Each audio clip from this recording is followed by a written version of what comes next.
qu'après 6 ans d'entrepreneuriat, même si j'ai soi-disant appris à couper, j'ai jamais réellement coupé mon cerveau. Et tout ça, ça m'a déconnecté d'un élément essentiel, ma créativité. Et si je rajoute à ça que mon corps prend tellement cher depuis 1 an, clairement, il me restait qu'une seule solution, le repos. Alors j'ai fait mes petits comptes et j'ai décidé que pour la première fois depuis 6 ans, j'allais couper tout. Buzz. Ou à base. Buzz. Base. ايوا باز. Bienvenue, welcome, marhaba bikoum dans Baz Voices of Defiance, le podcast dédié aux personnes minorisées qui veulent révolutionner le monde. Moi c'est Shama, j'accompagne chaque jour des entrepreneurs minorisés à porter leur voix, dépasser leurs peurs et attirer des personnes qui ont les mêmes valeurs et ce pour réellement impacter le monde. Baz est l'un de mes mots préférés en darija marocaine. C'est une onomatopée d'étonnement. Étonnement face à l'audace de ces personnes qui ont défié les obstacles d'une société oppressive et qui se sont dit « je m'en fous, j'y vais quand même ». Mais aussi étonnement de cette même société oppressive face à toutes ces personnes qui y résistent. Ces personnes, je veux leur donner la parole, mais je veux aussi vous encourager, vous, à oser le faire. Car c'est seulement collectivement que nous pourrons peser dans le game et enfin arriver à le changer. باز. Certains et certaines d'entre vous le savent déjà puisque je l'avais annoncé sur Insta, mais j'ai décidé de faire une pause. Pour tout vous dire, j'étais en train de faire un update en story tout à l'heure. Et spoiler, l'update concernait aussi le podcast. Quand à la fin, je me suis dit, non mais attends, enfin t'es en train d'écrire des stories à rallonge, vas-y, enregistre un épisode. Donc voilà, c'est ce que je suis en train de faire.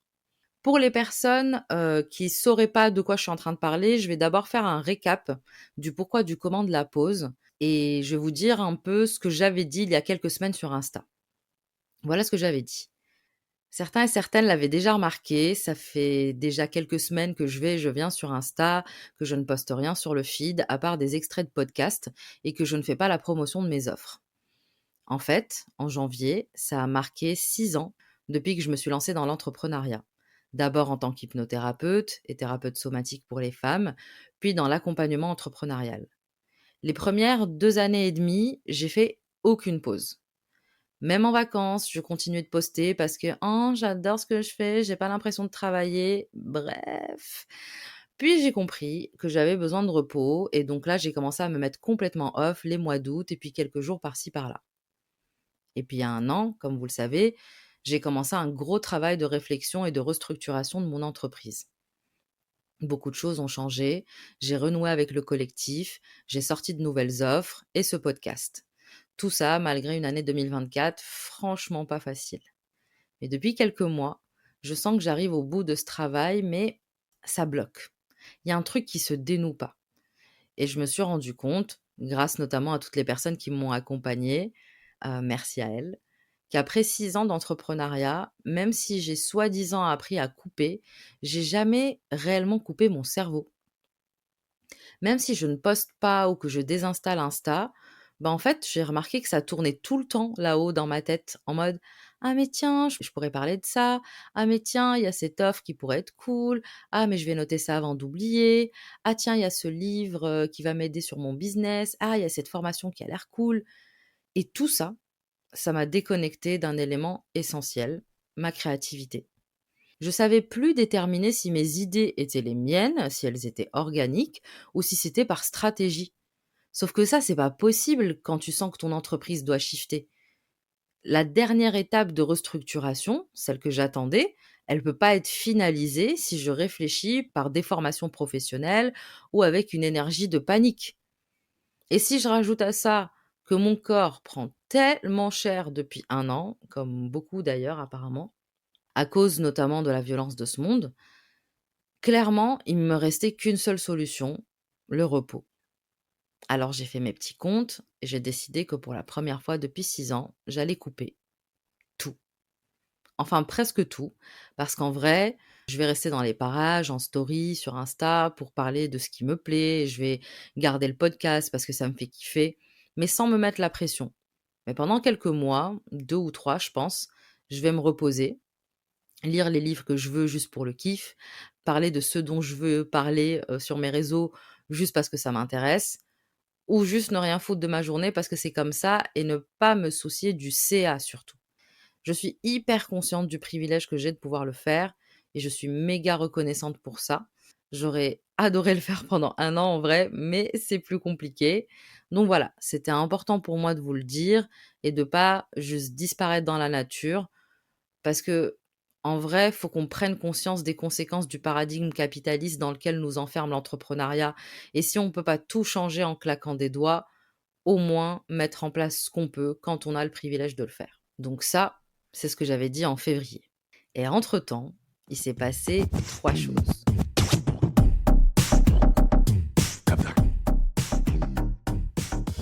Premièrement, dès le début, je me suis surprise à penser des trucs du style: «OK, faut rentabiliser cette pause». Non mais tu vu un peu le vocabulaire capitaliste de l'enfer? Et je disais des trucs, enfin je pensais des trucs du style: «Il faut qu'à la fin, j'ai les réponses à mes questions, il faut que j'en profite, il faut que je fasse un max d'activités». Ce qui va à l'encontre de toute la DA de ce break, on s'entend. Du coup, je me suis mise une petite claque, j'ai pris conscience de ça et j'ai décidé que si je voulais absolument rien foutre pendant 3 mois, ben c'était OK et que j'allais pas me juger pour ça surtout. Même si les premières questions qu'on te pose quand tu dis que tu fais un break, c'est: «Alors, tu profites à fond, tu sors, nanani nanana». Bah non, bah parfois je fais absolument rien. Il m'arrive de passer des journées entières, sur mon canapé. Voilà. Quant à ma volonté d'avoir une réponse à mes questions, je me suis rappelé que la vie, en fait, elle est remplie d'incertitudes et qu'il fallait que je il y a une expression, en fait, en anglais que j'aime et j'arrive pas à trouver l'équivalent vraiment juste en français, c'est il fallait que je sit with the discomfort de ce truc. En gros, que je reste là et que je vive l'inconfort de ce truc-là. Si d'ailleurs vous avez une traduction en français qui est correcte, n'hésitez pas à me dire parce que ça me prend la tête. Donc ouais, donc il fallait que je sit with the discomfort de ce truc et c'est ce que je suis en train d'essayer de faire en ce moment. Et comme la vie ne fait pas les choses à moitié, tout ça a été agrémenté de certains changements au niveau perso que j'aurais franchement pas pu gérer si j'étais pas en pause niveau business. La vie est bien faite parfois. Deuxièmement, à la base, j'avais dit que ce serait pas un break total total, que je voulais continuer le podcast et puis une fois l'annonce faite, j'ai senti que mon corps lâchait complètement. Tout le temps fatigué, grand besoin de repos et donc zéro envie d'enregistrer quoi que ce soit. Sauf que je culpabilisais parce que 1, j'avais annoncé que je continuais le podcast et 2, et vous allez peut-être vous foutre de moi, mais dans l'outro de mes épisodes, je dis: «Rendez-vous chaque 2 semaines» et pour moi, fallait que je m'y tienne. Et là aussi, ça a aucun sens, ça va complètement à l'encontre de mon objectif. Donc j'ai décidé de modifier l'outro. Pas de promesse de timing, je vais y aller au feeling. Et vous savez quoi?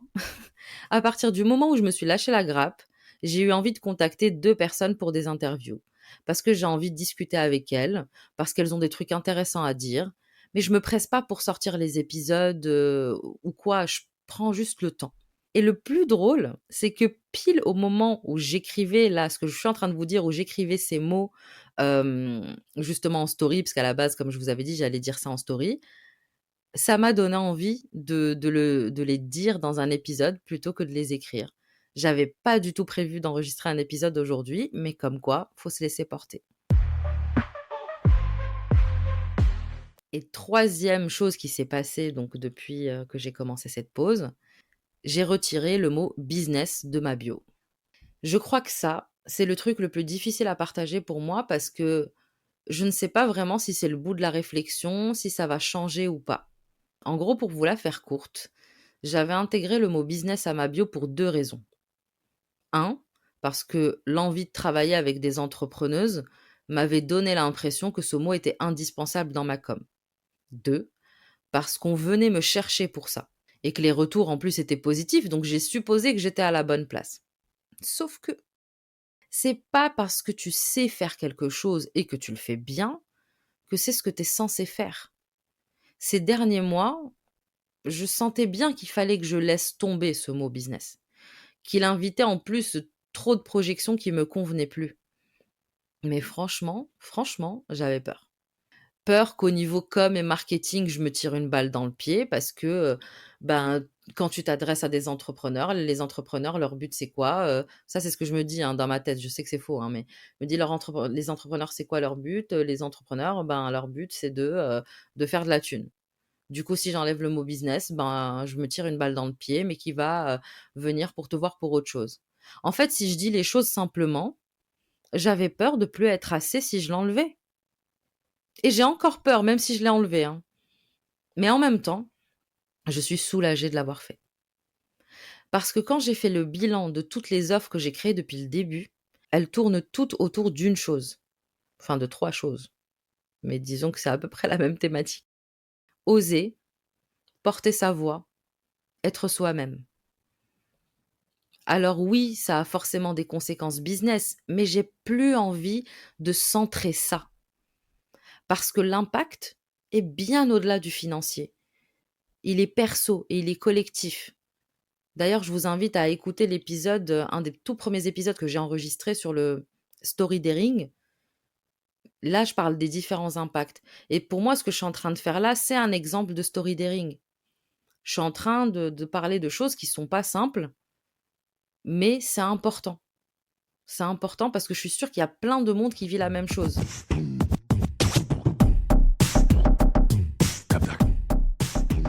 Le fait d'avoir enlevé ce mot business de ma bio, c'est un premier vrai pas vers les réponses que je cherche. Et en disant ces mots, franchement, j'ai la poitrine qui se serre parce que c'est flippant d'avancer des choses qui me font me sentir aussi vulnérable. Je ne sais même pas si j'aurai le même avis dans quelques mois, mais c'est tout l'intérêt de cet épisode. Parce qu'en vrai, je ne sais pas si ça vous intéresse tout ce que je suis en train de vous raconter, mais ma démarche, en fait, elle provient d'un constat simple. Depuis toujours, dans le pro comme dans le perso, j'ai tendance à ne partager que quand j'ai tout éclairci, que quand j'ai tout figure out.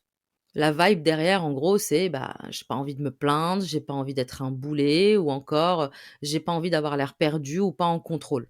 Genre, au fond de moi, je pense que j'avais envie de donner une image de I have my shit together. Genre l'accompagnante qui gère sa vie, comme si le fait de ne pas savoir, d'avoir des moments où t'es perdu ou quoi, ça faisait de moi une moins bonne accompagnante. Comme si je révélais tout ça, on allait arrêter de me faire confiance. Alors que, j'ouvre la parenthèse, je sais intellectuellement que c'est faux. Il suffit que je me refasse le film de tous mes accompagnements officiels ou officieux, hein, même ceux avec mes proches, et je sais que je sais de quoi je parle. Je sais ce que j'arrive à activer chez les gens. En vrai, il n'y a pas de doute. Mais naviguer ce sentiment de ne pas être assez, c'est une des histoires principales de ma vie. Et c'est un truc qui va toujours être là. C'est juste qu'il va arriver à différents niveaux. Et je l'ai dépassé à plusieurs reprises déjà. Mais à chaque fois que je le fais, c'est pas facile. En vrai, c'est pas du tout facile. Mais je sais que ça me mène vers un nouveau palier en termes de leadership. Donc là encore, à moi de rester avec cet inconfort, avec l'inconfort de ce sentiment de ne pas être assez et de faire confiance au process. Et Inch'Allah, on verra bien ce qu'il en ressortira. Bref, je ferme la parenthèse. Mais en gros, début 2024, j'ai pris conscience de ce mécanisme, ce truc de « Ah mais Chama, tu partages que quand tout est réglé ». J'ai alors décidé de commencer à faire autrement. D'abord dans le perso, typiquement, en arrêtant de répondre automatiquement «ça va» à mes proches alors que ça va pas et en envoyant, un simple message du style «j'ai besoin de parler quand j'en ressens le besoin». Et dans le pro, j'ai commencé à partager, avec vous, en story mes réflexions du moment, mes hésitations, mes doutes, même quand j'ai pas les réponses. Surtout quand j'ai pas les réponses d'ailleurs. Et ça fait un bien fou en vrai de partager tout ça avec vous. Bref, que vous dire pour conclure cet épisode qui n'était pas du tout prévu? Reposez-vous, I guess. Juste ça, reposez-vous parce que c'est important, parce que c'est crucial et je vous tiendrai au courant de la suite de toutes ces réflexions, c'est promis. Merci d'avoir écouté cet épisode de Baz Voices of Defiance. Si t'as kiffé, active la cloche pour être prévenu de la publication des prochains épisodes et laisse 5 étoiles pour aider à visibiliser ce podcast qui est là pour visibiliser des personnes que le monde a besoin d'entendre. Allez, on se retrouve pour un nouvel épisode pour t'aider à transformer ton entreprise, ton projet, ton art en outil de résistance, histoire aussi que le système te regarde et se dise Baz.